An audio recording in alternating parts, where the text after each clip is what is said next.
Hello my YouTube family, welcome back to the new vlog. So आज मेरी vlog जो है कोचिंग जाने से शुरू हुई। वो मैं अपना जो है बस से उतर के या आप बोलो गाड़ी से उतर के मैं चल के जा रही थी, तो थोड़ा सा ही शूट कर लिया था। तो मैं सुबह को बहुत ज़्यादा काम नहीं की थी, थोड़ा बहुत जो क्लीनिंग वगैरह है वो सब करके मैं चली गई थी और नाश्ता बना के। फिर उसके बाद कोचिंग से आने के बाद भी और बहुत ज़्यादा कुछ भी मीन्स काम करने के टाइम पे मैंने जो है रिकॉर्ड नहीं करा और मैं बैठ गई थी पढ़ने के लिए वही 12:30 बजे। बाबू सोया हुआ था तो सारा काम ख़त्म करके मैं उस टाइम पे पढ़ने के लिए बैठी थी। So first of all Hare Krishna to everyone. और आप लोगों की पढ़ाई कैसी चल रही है? आई होप आप सब बहुत ही अच्छे होंगे और स्वस्थ होंगे, मस्त होंगे और अपनी पढ़ाई भी ज़ोर शोर से कर ही रहे होंगे।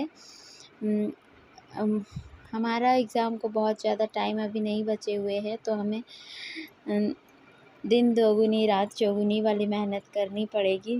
तो जितना हो पा रहा है मेरे से मैं तो कर ही रही हूँ। आई होप कि आप सब भी करिए।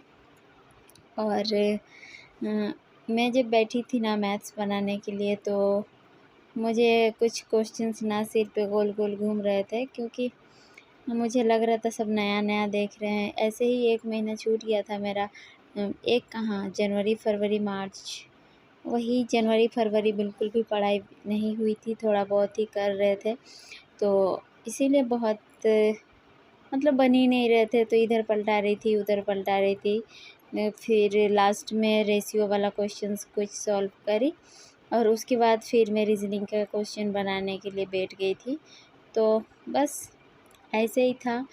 और मैं कोशिश कर रही हूँ कि मैं अभी अपना पढ़ाई को सही ट्रैक पे ला सकूँ। और हाँ, बहुत कोई का सवाल आ रहा था कमेंट्स का, मैं अभी जवाब देना चाहूँगी। तो बहुत क्वेश्चंस आ रहे थे कि दीदी आप कहाँ कोचिंग कर रहे हो? तो कोचिंग जो है मेरा सरायकेला से ले रहे हैं। झारखंड के अंदर ही है मेरा घर से, 5 किलोमीटर पे है। तो हम गाड़ी से जाते हैं। पहले मम्मी के वहाँ से 1.5 किलोमीटर था, तो उधर से पैदल भी जा सकते थे या साइकिल वगैरह से जाते थे। लेकिन अब जब यहाँ आ गए तो यहाँ से थोड़ा सा दूर पड़ता है, तो यहाँ से अभी मेरा उतना एनर्जी नहीं है शरीर में कि मैं साइकिल वगैरह से जाके अटेंड कर सकूँ क्लासेस। तो मैंने जो है अपना डाउट्स क्लियर करने के लिए ज्वाइन करा है। मुझे मतलब घर में जो है ना बाबू आ जाता था बीच बीच में हर समय। अभी बहुत ज़्यादा बड़ा नहीं हुआ है ना, तो वो आ जाता है हर समय, बोलेगा थोड़ा सा दूध पियेंगे और झूठ बोल के बस। अब क्या ही कीजिएगा, बच्चा है नहीं समझता है। तो वो सब चीज़ डिस्ट्रैक्शन है। और मैं सोचती हूँ कि बहुत ही ज़्यादा मतलब हमेशा ही पढ़ते रहना भी तो सही नहीं है। किसी तरह एक बार सिलेक्शन हो जाए तो उसी ही ऐसे मैं अपना पढ़ाई करने का कोशिश करती हूँ। तो इसीलिए मैंने ज्वाइन किया। वहाँ पर मैथ्स में मेरा कुछ कुछ जो कि ये होते थे ना कॉन्सेप्ट, वो सब मतलब ऑफलाइन में क्या होता है ना, आप टीचर से फेस टू फेस आप पूछिएगा तो वो चीज़ थोड़ा सा अलग चीज़ हो जाता है। तो इसीलिए ही मैंने ज्वाइन करा है। तो हाँ, मैं कोचिंग जा रही हूँ। ज़्यादा 1 महीना भी हुआ नहीं है मेरा, लेकिन हाँ थोड़ा सा तो टाइम लगता है, टाइम देना पड़ेगा उसमें। ऐसा नहीं कि मतलब हाँ घर में काम इतना पड़े हुए हैं और इस तरह का सोचेंगे तो फिर कभी नहीं हो पाएगा। तो जिसका ऑनलाइन में हो पाता है तो ठीक है, मेरा तो हम नहीं कर पाते। जब भी अगर पढ़ने बैठे तो अभी बच्चा आ जाता है, कभी क्या मतलब कुछ ना कुछ डिस्ट्रैक्शन आ जाते हैं, तो वही सब है। और मैं अभी मॉक्स वगैरह वैसे फुल मॉक्स नहीं दे रही हूँ, मुझे बहुत डर लग रहा है, क्योंकि मेरा ना ही सिलेबस कंप्लीट हुआ है और ना ही मीन्स इतना कॉन्फिडेंस आया भी नहीं है कि मैं कर सकूँ। तो इसीलिए मैं उतना अपना जो है मॉक्स नहीं दे रही हूँ। बहुत कोई पूछते हैं कि आपको मॉक्स में कितने मार्क्स आ रहे हैं? जिसका सिलेबस कंप्लीट हुआ रहेगा वही देगा आई थिंक। रीजनिंग में चलिए थोड़ा आ भी जाता है, लेकिन मैथ्स में नहीं आता है मार्क्स, तो फिर और दिन ख़राब लगने लगता है, इसीलिए मॉक्स वगैरह वैसे दे नहीं रहे हैं। और हाँ, एक सवाल ये भी था कि क्या हम आरआरबी एनटीपीसी का भी एग्ज़ाम देंगे। अब देखिए फॉर्म तो भरे हुए हैं, अब सेंटर कितना दूर पड़ेगा ये तो हमको नहीं पता। रेलवे का फॉर्म फर्स्ट बार डाले हुए हैं तो एग्ज़ाम तो देना है, उसी के लिए तो प्रिपरेशन कर रहे हैं। अब देखिए आगे क्या होता है। कोशिश यही रहेगी कि मैं अभी जो भी एग्ज़ाम्स आ रहे हैं सारे एग्ज़ाम्स को दे पाऊँ, जिसमें भी मैं एलिजिबल हूँ।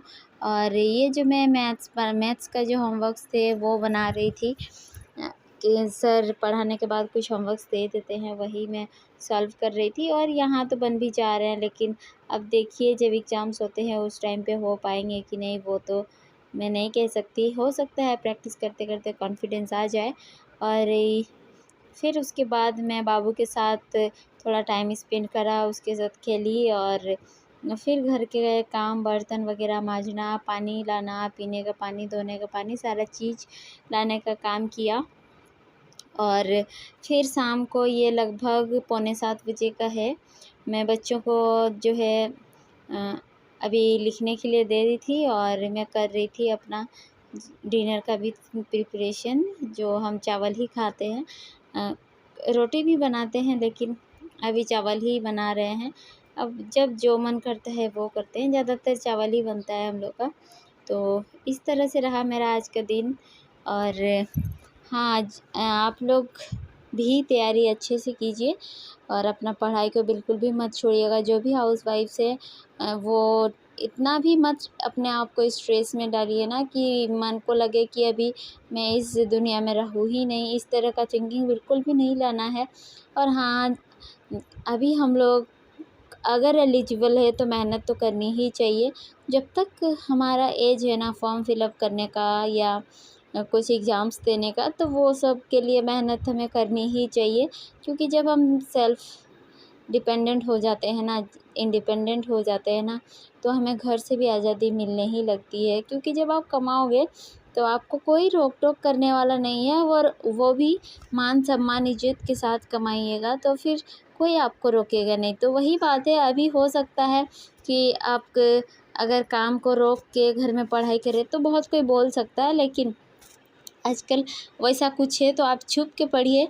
जब किसी का नज़र में आप ना आए, जैसे कि मान लीजिए रात को खाने के बाद या सुबह जल्दी उठ के, रात को तो ज़्यादातर नहीं हो पाता है, थकान हो जाती है, तो सुबह जल्दी उठ के पढ़ाई कीजिए। तो ऐसे में होगा क्या, आपका मतलब जो टॉक्सिक मेंबर्स होते हैं उन लोगों से आपका सब कुछ मतलब ठीक ठाक रहेगा।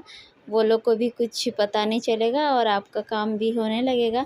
वैसे ही लगभग स्टार्ट कीजिए, 2 घंटे पढ़ाई से लेके स्टार्ट कीजिए। इस तरह से पढ़ाई को स्टार्ट कर सकते हैं। तो इसी के साथ मैं आज का ब्लॉग जो है यहीं समाप्त करती हूँ। प्लीज़ आप लोग जिन्होंने भी अपना स्टडी को स्टार्ट करा है, प्लीज़ आप लोग किसी भी हालत पे मत छोड़िए। अपना 100% दीजिए। जब तक एज है तब तक मेहनत करते रहेंगे हम लोग, क्योंकि मेहनत का फल हमेशा मीठा ही होता है। आज नहीं तो कल ज़रूर मिलेगा, और सब्र करते रहेंगे क्योंकि अभी हम भी सक्सेस नहीं हुए हैं। चलिए साथ मिल के मेहनत करते हैं और सक्सेस होते हैं। तो मिलते हैं नेक्स्ट ब्लॉग में।